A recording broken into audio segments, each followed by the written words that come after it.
All right, take three. I keep stumbling over words and forgetting things, and I wrote things wrong on the board. So yeah, so at some point I just go, yeah, wow, you can't post that. Maybe it's the snow that threw me off. Maybe it's because it's March and it's still snowing out, and my brain can't really figure. Like, is it a time change thing that brought the snow, or Saskatchewan with your smirking, non-changing time? All right. First up, this page is getting really crowded. Boston. The Boston Bruins in their first meeting with the Columbus Blue Jackets tonight. Yes, this is the first time these teams meet each other, and since they're in the same conference, this is the first of three meetings. So the Columbus Blue Jackets are picking up a Boston Bruins team that lost for the first time in regulation in about a month and a half, and in doing so, they will meet them two more times after tonight, and these teams will have a large say in how things work out. If Boston could win all three games against Columbus, Columbus's odds of making the playoffs drop dramatically. If Columbus wins all three meetings against Boston, I would think that Boston's chances of finishing with home ice advantage in the first round, they would drop as well. And you know, because Toronto's 4 points back, right? So lose three games, and you know. Anyways, this is their first meeting. They'll meet in Boston on March 16th, and they'll meet in Columbus on April 2nd. So it's going to be interesting to see if a rivalry forms between these two teams. Now, Boston's 42-18-9. They're 8-1-1 in their last 10. They lost their last game. On the road, they're 15-11-6. Their road record is good. It's better than the home record for Columbus. Columbus is 38-28-3. They're 5-5 in their last 10. They lost their last game, of course, last night against the Islanders. It's a very, very small time a very small amount of time you have in order to pick yourself up and move along at this time of year. At home, Columbus is 18-16-2. Now, over their last 10 games, Marchand, 5 goals, 7 assists. Bergeron, 4 goals, 4 assists. Danton Heinen, 9 assists. Krejci, 5 goals, 6 assists. Wagner, 4 goals and an assist. McAvoy, 2 goals, 4 assists. Krug with a goal and 6 assists. Goaltenders, no confirmation as of yet. I would expect Rask here. 5-0-1 in their last 10. 921 save percentage. Halak, 3-1 in that same period of time. 929 save percentage. On the Columbus side, Dubois, 1 goal, 2 assists in their last 10 games. Dzingel with 3 assists. Still looking for that first goal after joining the Columbus Blue Jackets. The biggest thing with Ryan Dzingel this year is this. So he has 22 goals with the Ottawa Senators. And all I keep thinking is, I love Dzingel as much as anybody else, but he's not really a goal scorer. He's more of a top 9 character guy. And I thought that maybe he was overachieving a little bit this year. So the Ottawa Senators may have been very wise with the trades they made with Columbus. We'll see as soon as this offseason. Foligno, a goal and an assist. It's noteworthy that Wenberg doesn't have a point in his last 10. Some way, somehow, Wenberg's going to out of Columbus. I'm not sure how that's going to happen. Nash, no points in their last 10 games. Riley Nash, when picked up by Columbus, I thought that was a genius move. He was fantastic last year for Boston. Any role they wanted him to play, he played it well. It just hasn't worked out in Columbus. Savard, 1 assist, and Harrington with a goal and an assist for Columbus. Bobrovsky, 5-4 over their last 10 with a 921 save percentage. I expect him to be the goaltender of record tonight. Korpisalo with a loss and a 943 save percentage will likely be riding the pine. It's a huge game for Boston. In that you can't have a losing streak start taking over at this time of year. And for Columbus, it's even bigger than that, because if they lose and Montreal wins, they're sitting on the outside again. So Columbus is still in control of their own destiny, and they want to keep it that way. Next up, Detroit. Les Red Wings de Detroit. To quote my former French teacher. For some reason, he talked a lot about the Red Wings. I have no idea why. He wasn't a Red Wings fan. Of course, he was a Montreal fan because he's from Quebec. But he was Detroit's 24, 35, and 10. And Monsieur Offray's team is 36, 26, and 7 currently. Now, on the Detroit side, over their last 10, they're 1, 7, and 2. They've lost 2 in a row. On the road, they're 11, 18, and 5. Montreal, 5-5 in their last 10, but they've lost 2 in a row. Montreal is slumping at the worst time of year to do so. At home, they're 19-11-4. So Montreal, it's going to be interesting to see what happens with them tonight. The good news with Montreal is a lot of their core pieces are younger players. The bad news is Carey Price got kind of shaken up at practice yesterday. So he's been confirmed as the starter tonight. But for Montreal players, don't injure Price. He's kind of the guy that will decide whether they get in the playoffs or not. And that's become the narrative again. Somehow the narrative again has become Carey Price is going to decide whether this team makes the playoffs or not. Even though this year it looked like they had the scoring, that it wouldn't matter if Carey Price was a god among men. Now it looks like he has to be that again. In their last 10 games for Detroit, Bertuzzi, 2 goals and an assist. Mantha, 3 goals, 6 assists. Vanek, 2 goals, 2 assists, and with 2 assists. Delarose, former Montreal Canadian, with an assist. Daly with an assist. And Kronwall with a goal and 4 assists in their last 10 games. Is this Kronwall's last year?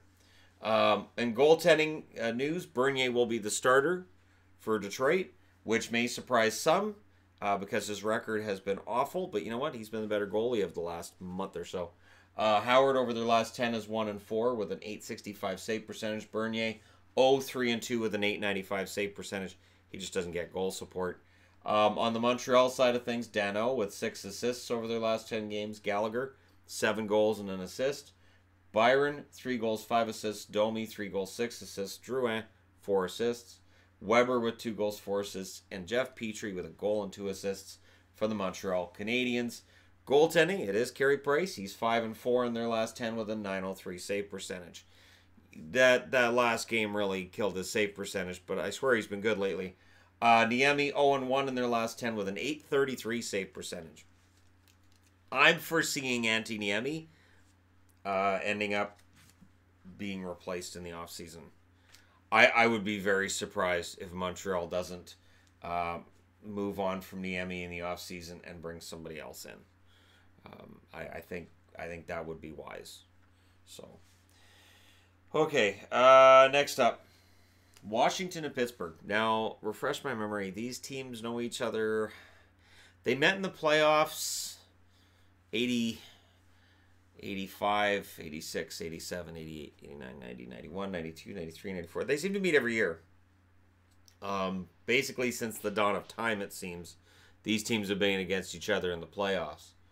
And tonight's game is no less important, regular season-wise, than any other could be. And it is the last meeting between these teams this year. Pittsburgh's won 2 out of 3 meetings. This 4th is in Pittsburgh. So we'll see what happens. Washington's 41-21-7. They're 9-1 in their last 10. They've won 7 in a row. So while we're all talking about how great everybody in the Atlantic Division is, meanwhile, Washington's been on a pretty solid run for themselves. And it would be kind of fun if Washington knocked down either Boston or Toronto, and then somebody else came along and knocked one of them down too before the season's over. Pittsburgh 6-2-2 in their last 10. They won their last game. On the road, Washington's 20-12-2. At home, Pittsburgh's also 20-12-2, which led to me having kind of a double take seeing that when I was writing this all on the board last night.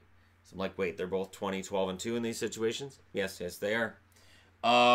This is always a bit of a fight. There's always a lot of dislike between each other. I don't think that Tom Wilson's going to make any friends tonight. Tune in. Over their last 10, Ovechkin, 6 goals, 4 assists. Do you think he wants his 1,200th point against Sidney Crosby? I think he does. Kuznetsov, 2 goals, 4 assists. Wilson, 4 goals, 3 assists. Backstrom with 5 goals, 5 assists.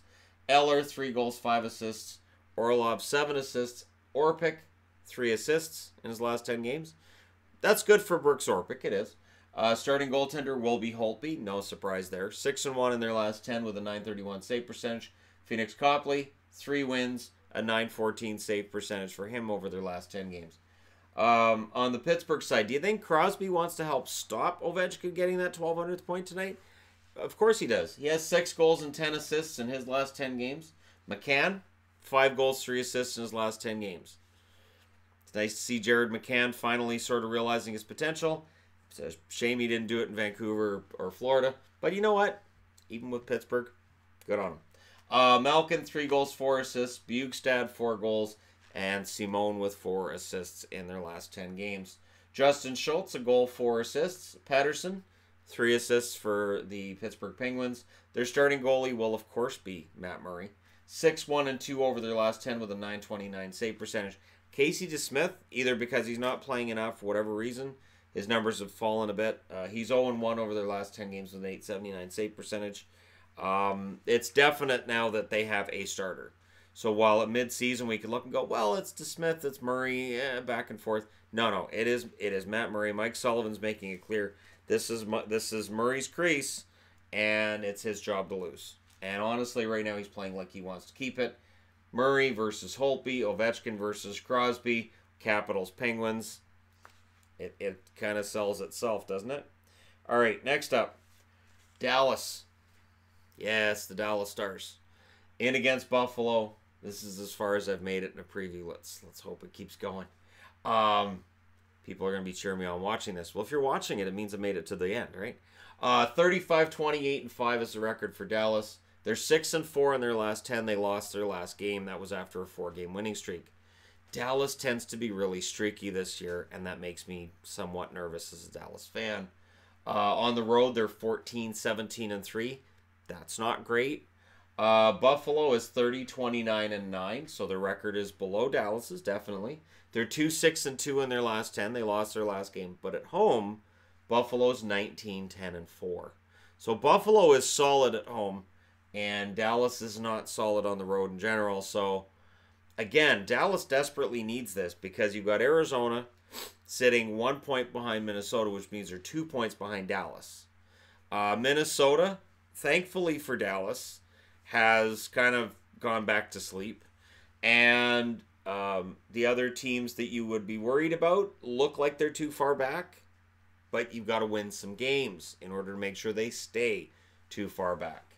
I'm talking about Chicago and I'm talking about Edmonton. And Dallas has made it so that Chicago made the playoffs in the past. And I would not be surprised if they did it again. Now, on the Dallas side of things, scoring in their last 10 games, Sagan, 3 goals, 5 assists. Radulov, 6 goals, 3 assists. Ben, 6 goals and an assist. Spezza, 2 goals, 3 assists. Faxa, 3 goals and an assist. Heiskanen, 3 assists. And Klingberg, 2 goals and 6 assists. Starting goaltender, Bishop, 3-2 in their last 10 games with a .970 save percentage. Hudobin, 3-2 with a .932 save percentage. Dallas has won the other meeting these teams have had this year. That was in Dallas. At home, Dallas is very good. This is on the road. They haven't been great. Over their last 10 games, Skinner, 5 assists for Buffalo. Do you know the funny thing, too, is that early on in the year when Skinner was putting up these insane goal numbers, just scoring at will, it seemed, a lot of people said, Shannon said Skinner's not a game changer. Skinner's not one of these guys. This is what I meant. Like, Skinner has cooled right off. And he is very streaky. This is what happens with goal scorers. Now, this summer, he's going to get paid. He's going to make a ton of money. And the thing with Skinner is when he goes cold, it is ice cold, and it can be for a month plus. So there is that danger with Jeff Skinner's numbers that you'll get a whole bunch of them over a 10 to 20 game period, and then it just falls right off. He did that with Carolina as well. So there's a buyer beware. Sherry, 3 goals, 4 assists. Rodriguez, 5 assists. Sobotka, 2 goals. Reinhart, 4 goals, 3 assists. Ristolainen with 3 assists. Montour, 2 goals and an assist for him. On the goaltending side, Carter Hutton is the starter. He's 1-2-2 in their last 10, but he has a .928 save percentage. Ullmark really fallen off the mark. 1-4 in their last 10 with an .892 save percentage. It feels like Ullmark's just... And again, this is what happens, right? You have, in Hutton and Ullmark, Hutton, you have a goaltender who's never been a starter in the NHL, and in Ullmark, you have a guy who hasn't... This is his first full year in the NHL, so you can expect some growing pains with this team, and this is... Again, this is why with Buffalo, I was really happy for them during that 10-game winning streak, but I stand by what I said in my season preview all the way back in August.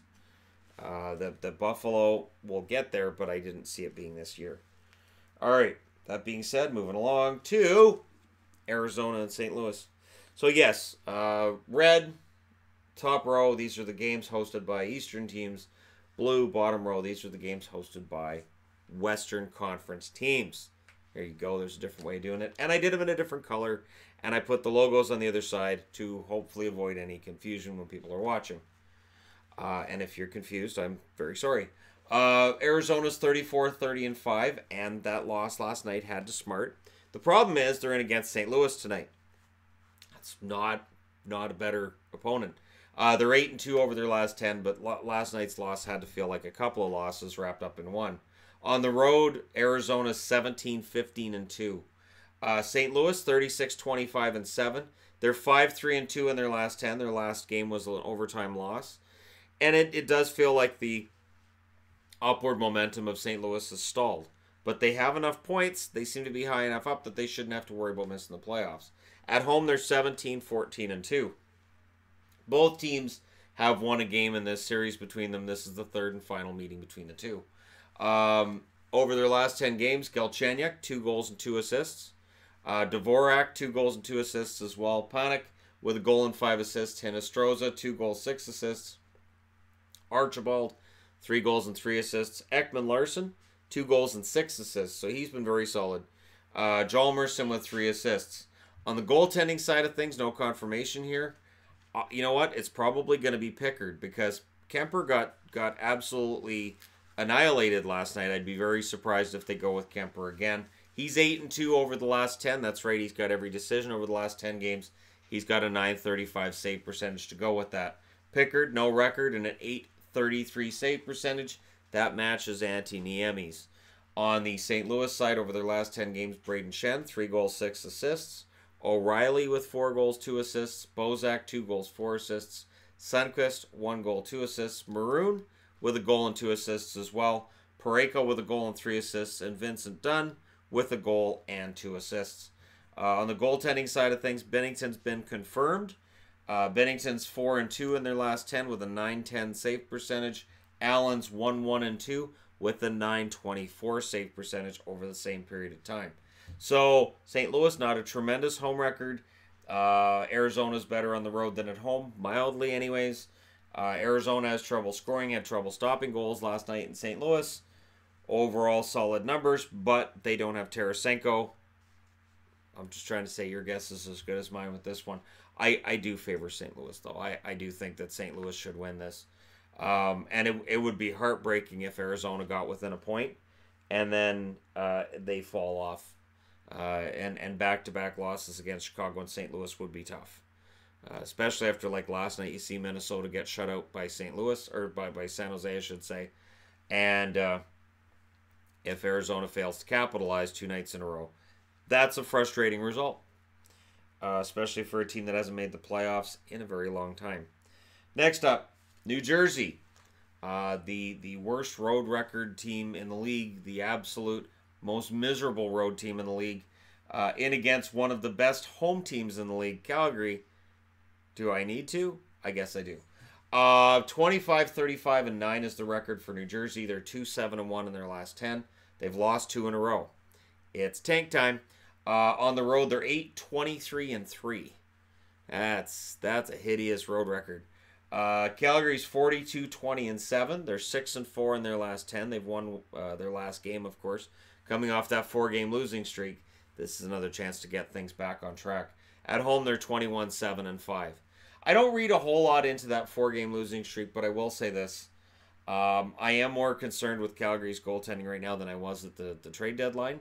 I still think they can get it together. I still think Mike Smith is capable of getting them into and potentially through around to the playoffs.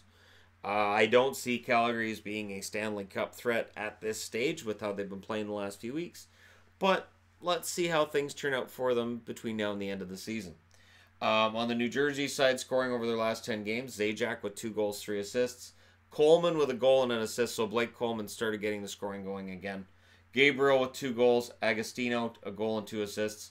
And if anybody's going to go, wait, a goal and an assist in 10 games is getting the scoring going, pretty sure the goal was in his last game and the assist was in the game before that. Anderson with a goal in his last 10 games. Severson, 2 goals, 4 assists over that period. And Andy Green with a goal and 2 assists. Goaltenders, Mackenzie Blackwood's been confirmed as the starter. Over their last 10, Schneider's 2-3-1 with a .922 save percentage. Blackwood's 1-4 over his last 10 games in the NHL. And .935 save percentage over that period. And as I said, the Flames won this meeting in New Jersey. I don't see any reason why the Flames wouldn't win tonight. But boy, will it be headlines if they lose tonight, and especially if there's some shaky goaltending. And can their first line get going? This is a good chance for that to happen. Goudreau's a goal and 5 assists in the last 10 games. Monahan with a goal and 5 assists in the last 10 games. Tkachuk, 5 goals, 3 assists. Frolik with 6 assists. Zarnik, 2 goals, 2 assists. Hamonic, 3 goals and an assist. And Rasmus Anderson with a goal and 2 assists for the Calgary Flames. No confirmation on goaltenders. Your guess is as good as mine. I would think Smith. Riddick's 3-2 with a .908 save percentage. Smith, 3-2 with a .917 save percentage for Calgary. There was something that was played yesterday on Hockey Central from before the Calgary Vegas game. I didn't see the pregame, but Smith kind of pretending he was going to drop his gloves and have a fight with Marc-Andre Fleury at center ice, and then they got together and kind of joked and talked about it. So Smith, the cool thing about that is it shows that Smith at this time of year, he's loose, he's in a good mood, and we'll see, how well he plays. I would expect him to start tonight, to be honest. You've got to get him some games. So next up, Nashville. These guys, Nashville Predators, in against the Anaheim Ducks. The Ducks, the miserable Ducks, who played a not exciting game against the LA Kings the other night. Now they get the Nashville Predators. They're both kind of goal challenged. The difference is that Nashville has excellent goaltending overall, and their defense is capable of being that explosive offense they need when at times their forwards are struggling. 39-26-5 is the record for Nashville. They're 5-5 in their last 10. They lost their last game. The only reason they haven't completely fallen off in the race for first in the division is because Winnipeg has fallen off as well. On the road, they're 17-13-4. Whereas Anaheim, they're 27-34-9 overall. They're 3-7 in their last 10. They lost their last game. At home, they're 14-13-8. So they've won 14 out of 35 home games. This season can't end soon enough for Anaheim. On the Nashville side of things, over their last 10 games, Arvidsson with 2 goals, 3 assists. Johansson with 2 assists. Craig Smith, 3 goals, 2 assists. Rocco Grimaldi has a goal and 4 assists. Grimaldi has more points in their last 10 games than does Johansson. Simmons with 3 assists. Ellis with 7 assists. Subban, 2 goals, 2 assists. Goaltenders, no confirmation. I expect Rene here. He's 4-2 in their last 10 with an .899 save percentage. Saros, 1-3. He has a .920 save percentage. So somebody's getting goal support and somebody isn't. On the Anaheim side of things, Sprong has 2 goals in their last 10 games. Shore, 2 goals and an assist. Raquel, 2 goals, 2 assists. Silverberg, 3 goals and 4 assists. Terry, 3 goals, 5 assists. If you watch this game tonight as a Nashville fan, check out Troy Terry. He's playing very well right now. Fowler, a goal and 3 assists. And Lindholm has 2 assists in their last 10 games. No confirmation on goaltenders. I'm leaning towards Gibson, but they could easily go with Miller. They're both playing well right now. Gibson's 2-4 with a .910 save percentage over their last 10. Miller's 1-3, also has a .910 save percentage over their last 10 games. And both teams have won a game this season in this matchup, meaning this is the third and final meeting between these two teams. Nashville really honestly should win this one going away, but with some of the trouble Nashville's had lately, I'm not writing off Anaheim in this game. Anaheim, despite the stinker they put up against the LA Kings, they've still been playing spoiler relatively well, and we'll see if that continues tonight. Being said, moving along to the last game of the night that I'm going to cover anyways. It's not the last in terms of which one starts the latest. It's always California that's later than everybody else. So if they're flaunting the whole fact that we don't sleep, we're in California, we could just start our games later. Yeah. Oh, I also want to mention tonight, and I don't know if this is going to be the pregame or whatnot. I know Alyssa, somebody I follow on Twitter, her dad has worked for the ice crew for the Anaheim Ducks for 25 years. He's being honored tonight. Hey, if you can work for a company for 25 years, especially you're in on the ground floor of the Anaheim Ducks, and you're with it the entire way through, that's pretty cool. So to her dad, congratulations, 25 years. That's pretty cool. All right, San Jose and Winnipeg. San Jose 42-19-8. They'll be watching what Calgary does against New Jersey. And of course, if you're San Jose, you got to be kind of like, oh, great. We're going into Winnipeg. They're at home to New Jersey. And this is going to decide who's first in the division at the end of the night. Awesome. Either way, you got to play the game, right? 42-19-8 is their record. 7-2-1 in their last 10. They've won 5 in a row. On the road, they're 19-14-3. Pretty solid all around, and their road record has been getting better as the year's gone along. Winnipeg, 40-24-4 altogether. 4-5-1 in their last 10. Ouch. And they lost 2 out of 3 coming into this game. At home, they're 22-8-4. So the good news is they're excellent at home. The bad news is they're against San Jose, and against really strong competition lately, they've kind of looked not like Winnipeg. Over their last 10 games, Meyer, 5 goals, 2 assists. Pavelski, 5 goals, 4 assists. Hurdle, 5 goals, 4 assists. Nyquist with 2 goals and an assist. Is he starting to get things going in San Jose, or is it going to continue to be kind of slow for him? Thornton, 4 goals, 5 assists. Tim Heed, who I've mentioned lately, 1 goal and 4 assists for him. Over his last 10 games, Vlasic with 4 assists. Goaltending, Jones, 6-2-1 in their last 10 with a .902 save percentage. I'll take it.